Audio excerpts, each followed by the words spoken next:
अंगराज का अंतिम संस्कार होने को है।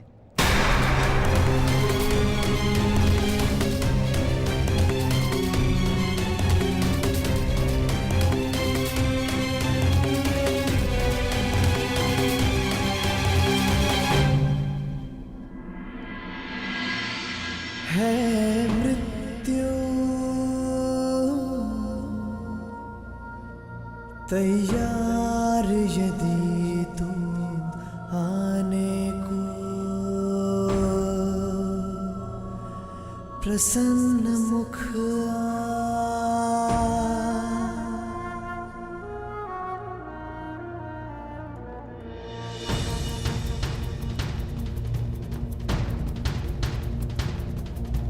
द्वार खुला है तेरा स्वागत, वीर खड़ा द्वारे अभयागत।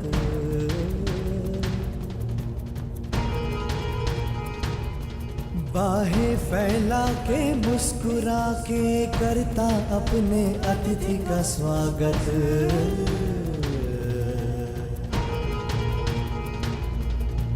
वीर गति पाके एक बालक आया तेरे आंचल छाया। क्यों ईश्वर, क्यों क्यों स्त्री को ये शक्ति दी कि वो कोई भी बात छुपा कर रख सके। पहले संतान को 9 महीने अपने गर्भ में रखे, फिर अपने संतान से जुड़े सत्य को अपने मन के गर्भ में रखे। अगर मैंने जीवन में कोई भी पुण्य किया तो मेरी प्रार्थना सुन ले कि आज के पश्चात कोई भी स्त्री कोई भी रहस्य ना छुपा सके।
ना पूर्वे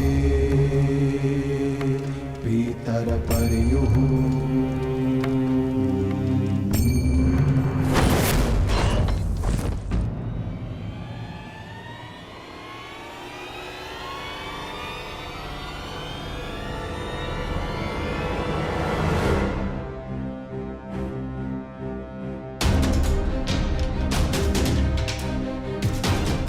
दूर हटो, दूर हटो मेरे मित्र के देह से।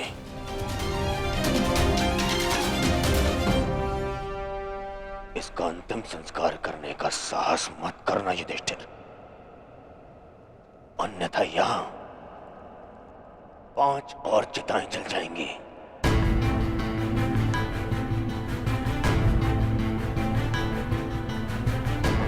किस अधिकार से,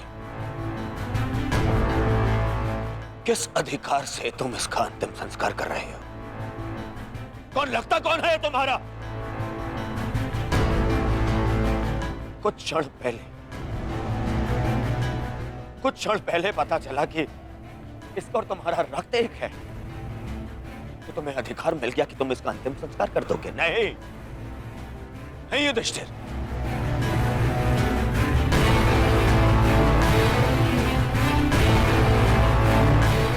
इसका अंतिम संस्कार करने का अधिकार उसको है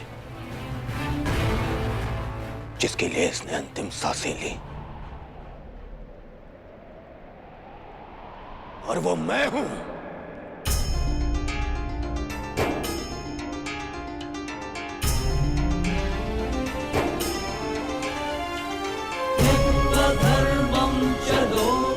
मेरे माता पिता देख नहीं सकते, परंतु उनकी आंखों में भी एक स्वप्न है। स्वप्न है कि उनकी चिता को उनका ज्येष्ठ पुत्र अग्नि दे। अब कर्ण के जाने के पश्चात मैं ये नहीं जानता कि मैं अपने माता पिता को अग्नि दूंगा या मेरे पिता मुझे विदा करेंगे।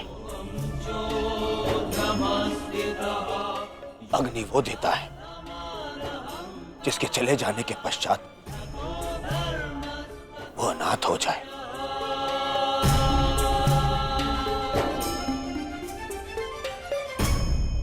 और कर्ण के चले जाने के पश्चात मैं अनाथ हो गया हूं, इसीलिए उसे अग्नि देने का अधिकार केवल मेरा है और मुझसे ये अधिकार कोई नहीं छीन सकता।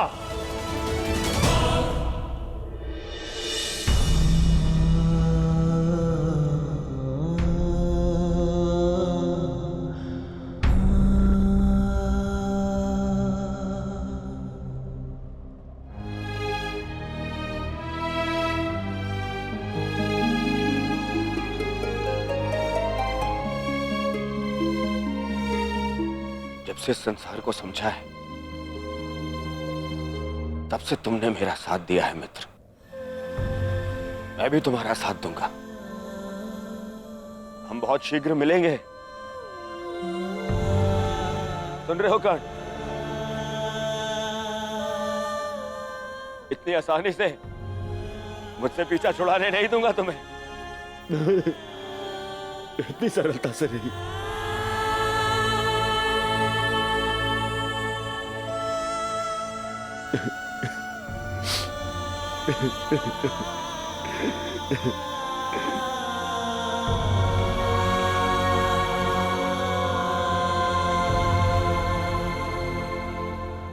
यह एक वीर की अंतिम यात्रा का प्रयाण है दुर्योधन। इसे शांति के साथ विदा करें। ज्येष्ठ की आत्मा को कष्ट होगा यदि सब एक साथ अग्नि न दें।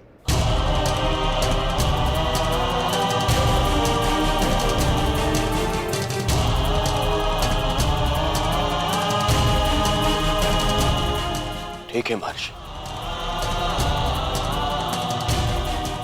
अपने मित्र की शांति के लिए मुझे यह भी स्वीकार है।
गांधारी पुत्र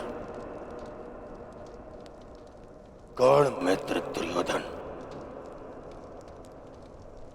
अपने मित्र की चिता की सौगंध खाता हूं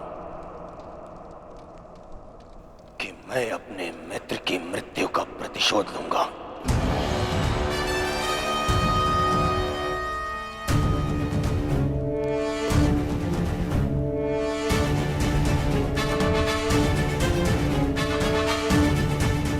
अब ये युद्ध ना इंद्रप्रस्थ के लिए है और ना ही हस्तिनापुर के लिए। अब ये युद्ध है तो केवल मेरे मित्र के प्रतिशोध के लिए।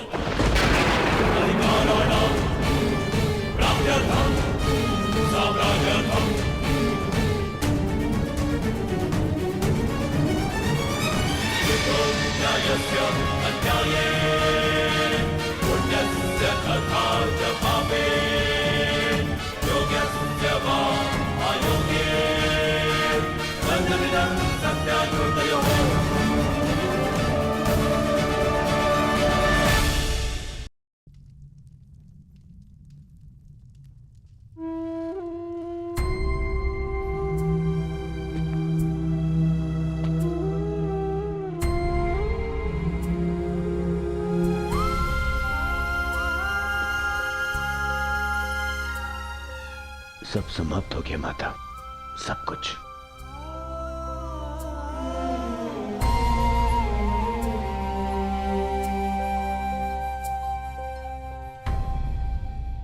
कुछ नहीं बचा, कुछ भी नहीं बचा। काल के साथ मेरी विजय, मेरा सुख, मेरा स्वप्न, सबका अंत हो गया। मां मुझे क्षमा कर दीजिए, मैं आपके पुत्रों की रक्षा नहीं कर पाया, परंतु मां मेरे 100 भाई मारे गए, 99 वो जो आपके गर्भ से जन्मे, और एक वो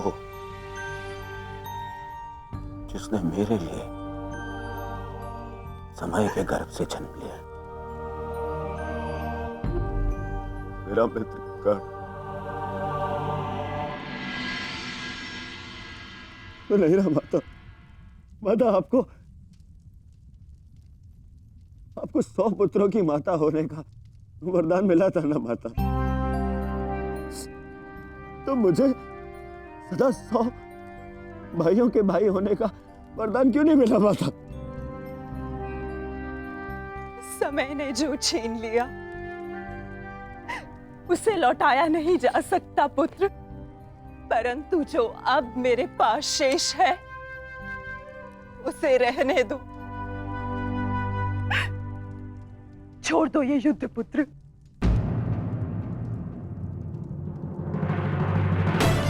नहीं नहीं नहीं माता, नहीं माता श्री, इस युद्ध में मैं इतना कुछ खो चुका हूं और कुछ पाने की इच्छा भी शेष नहीं। अब यदि कुछ शेष है तो वो है मिटा डालने का संकल्प, उन पांडवों को मिटा डालने का संकल्प।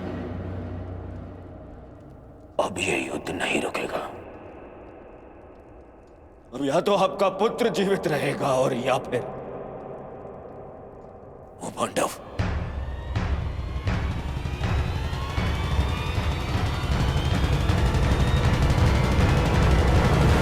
डालने का संकल्प,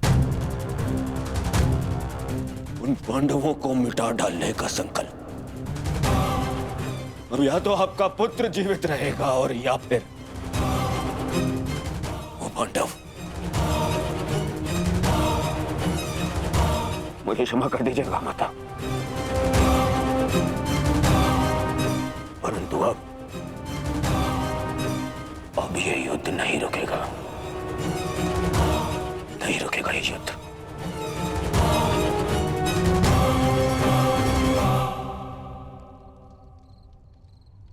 क्या हुआ माधव? शांति के साथ अधीरता का ऐसा मिश्रण मैंने आप में कभी अनुभव नहीं किया।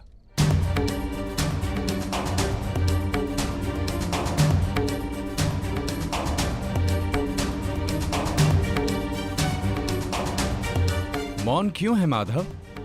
क्यों आप हर बार उस योद्धा का अंत कर देते हैं जो इस युद्ध का अंत कर सकता है? क्यों माधव, क्यों? जिसे हम अंत समझते हैं वो एक नया प्रारंभ होता है बारबरी। जिसे हम काया का अंत समझते हैं वो कायांतरण होता है। और जिसे तुम एक योद्धा का अंत समझ रहे हो वो एक नए परिवर्तन का प्रारंभ है। उचित कहा माधव। हर अंत में ही एक नया प्रारंभ है, परंतु यह आवश्यक नहीं कि हर अंत के पश्चात एक नया परिवर्तन जन्म ले, क्योंकि कभी कभी एक अंत एक प्रतिशोध को जन्म देता है, और वो हो चुका है। एक नया प्रतिशोध जन्म ले चुका है माधव।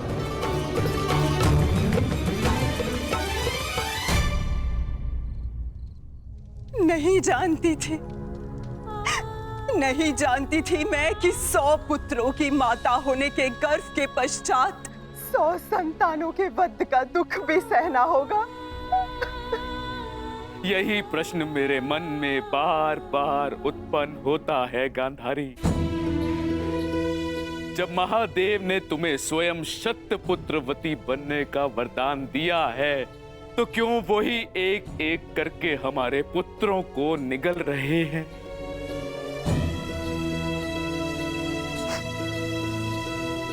उत्तर मिलेगा आर्य, इस प्रश्न का उत्तर भी अवश्य मिलेगा।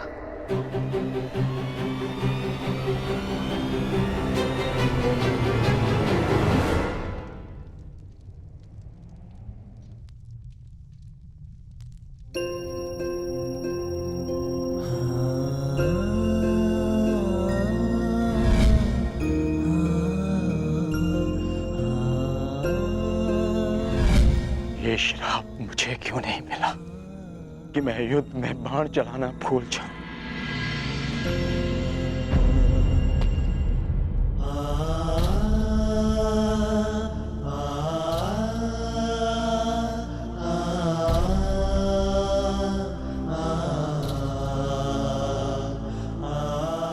ये कैसा युद्ध है माधव, कैसा युद्ध? न्याय के लिए हमने अपने ही ज्येष्ठ का रक्त बहा दिया। और क्या बलिदान मांग रहा है ये महायुद्ध हमसे? कब होगा, कब होगा इस महाविनाश का अंत माधव, कब होगा? माधव, कुछ समझ नहीं आ रहा। धर्म और वचन का पालन करते करते ये हमसे क्या अधर्म हो गया? मैं तुम सबके मन की इस व्याकुलता को समझ सकता हूं।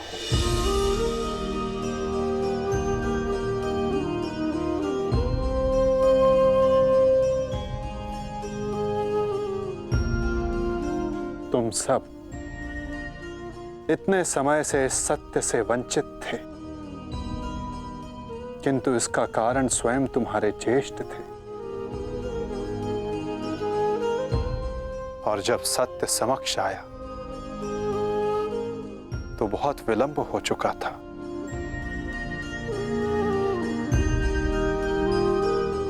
नकुल, सहदेव, ये तुम्हारा उत्तरदायित्व है कि अपने ज्येष्ठ के इस बलिदान गाथा को इस संसार में सुनाकर सदैव इस संसार के हृदय में जीवित रखो।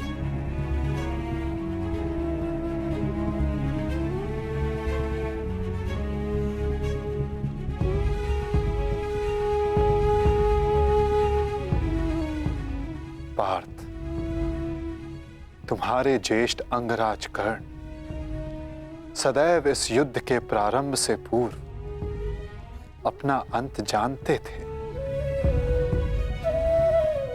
वो इस युद्ध का परिणाम भी जानते थे पार्थ।